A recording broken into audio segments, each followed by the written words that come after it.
Olá, meu nome é Gabriele Bonfim, eu sou estudante de Psicologia da Unicuritiba.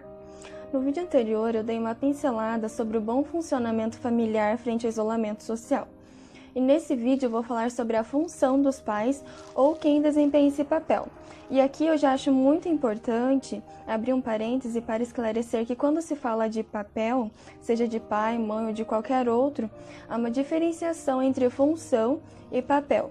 E quando nós falamos de constituição de uma família, para ser mais específica, de forma isolada, pai, filho, mãe, enfim, nós temos que lembrar que em cada um é exigido um papel, uma função, uma missão e uma identidade, beleza?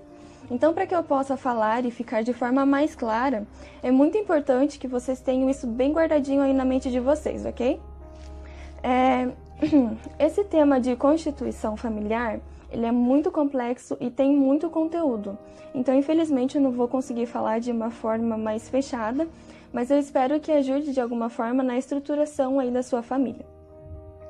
No meu entendimento, todo pai e mãe deveria saber o mínimo sobre desenvolvimento infantil, porque muita coisa passa despercebida, bem como muitas vezes a criança pode estar passando por uma fase que exige determinados comportamentos dos pais que não são ofertados e que, mesmo sem ter a intenção, os pais acabam assim influenciando de forma negativa na constituição psíquica e subjetiva dos filhos, refletindo na adolescência e na vida adulta, onde muitos acabam desenvolvendo comportamentos disruptivos, transtornos e outros comportamentos que podem afetar no convívio social. É claro que quando nós falamos de transtornos e comportamentos disruptivos, que também pode vir a ser um transtorno, há outros fatores que devem ser analisados e que contribuem para o desenvolvimento desses. Mas a forma de criação tem um papel muito importante nessa constituição também. E eu acho que é imprescindível que fique bem claro.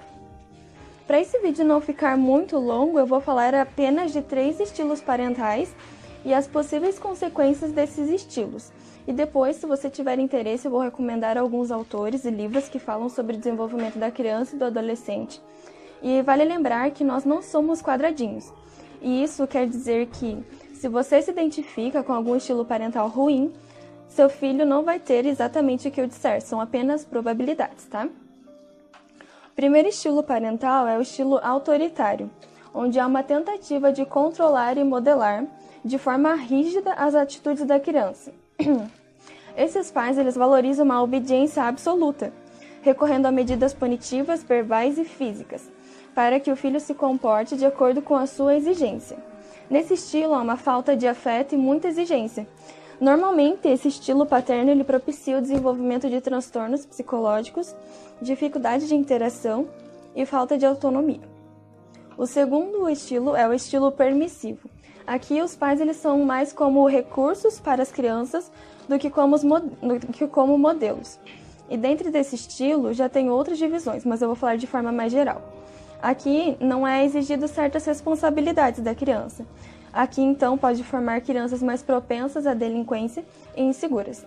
O terceiro estilo é o estilo participativo ou autoritário, onde há um estabelecimento de normas e limites, mas combinado com todo o calor afetivo. Aqui, os pais eles adequam a sua atitude de acordo com as necessidades da criança, ou seja, de acordo com a fase em que ela se encontra. Assim, as exigências de maturidade, elas condizem com o que ela aguenta. Esse estilo parental, ele estimula a autonomia, onde eles têm a opção de tomarem decisões, mas é claro que essas decisões elas são sempre pautadas nos limites e nas regras que os pais impõem. Talvez agora você se pergunte, o que isso tem a ver com o convívio familiar? Mas a questão é que quando nós identificamos em qual fase do desenvolvimento e o quanto as pessoas que convivem com a gente já se desenvolveram de certa forma, nós temos mais bagagem para lidar com os conflitos que aparecem nesse ambiente. E podemos reagir de acordo com o que a pessoa pode lidar. Entender o processo de desenvolvimento humano, eu acho sim imprescindível para uma boa convivência. Não só para entender os processos do seu filho, bebê, adolescente, mas também expandir para o resto das pessoas que estão à sua volta. Seja o seu marido, sua esposa, enfim. Eu espero ter contribuído de alguma forma. Eu fiz esse vídeo de forma mais resumida, para não ficar tão maçante, ok? E aqui no final eu vou deixar algumas dicas de leitura, caso vocês se interessem mais no assunto. Obrigada, até a próxima!